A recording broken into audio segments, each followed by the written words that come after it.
ఇరేహాల్ మండల కేంద్రంలో ఉన్నటువంటి ప్రభుత్వ జూనియర్ కళాశాలకు సొంత భవనాలు ఏర్పాటు చేయాలని చెప్పేసి ఈరోజు రాయదుర్గం పట్టణంలో స్థానిక సిపిఐ కార్యాలయంలో ఏఐఎస్ఎఫ్ ఆధ్వర్యంలో విలేకరుల సమావేశం ఏర్పాటు చేయడం జరిగింది.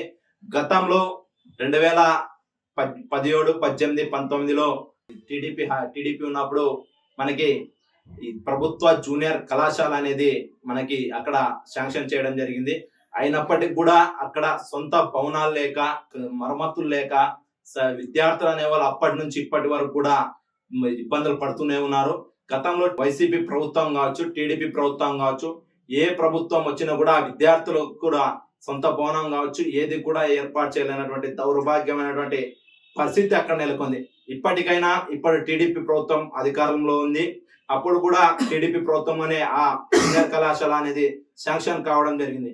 ఇప్పుడు టీడీపీ ప్రభుత్వం అధికారంలో ఉంది, ఎన్డీఏ ప్రభుత్వం అధికారంలో ఉంది.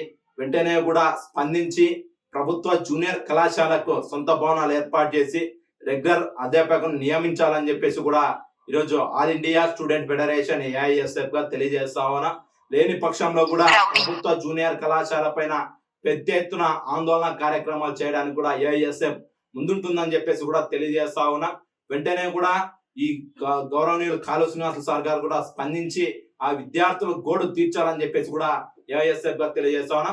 ఈ సొంత భవనాలు ఏర్పాటు చేసి రెగ్యులర్ అధ్యాపకులు నియమిస్తే ఈ రోజు కర్ణాటక సరిహద్దు ప్రాంతంలో ఉన్నటువంటి ఇరేహాల్ మండలానికి విద్యను బలోపేతం చేసిన వాళ్ళు అవుతారని చెప్పేసి కూడా ఏఐఎస్ఎఫ్ గా తెలియజేస్తా ఉన్నాం. వెంటనే కూడా స్థానికంగా ఉన్నటువంటి విద్యాశాఖ అధికారులు కావచ్చు, జిల్లా విద్యాశాఖ అధికారులు కావచ్చు, స్థానికంగా ఉన్నటువంటి ఎమ్మెల్యే గారు కూడా స్పందించాలని చెప్పేసి కూడా all India student federation AISF గా తెలియజేస్తా ఉన్నాం.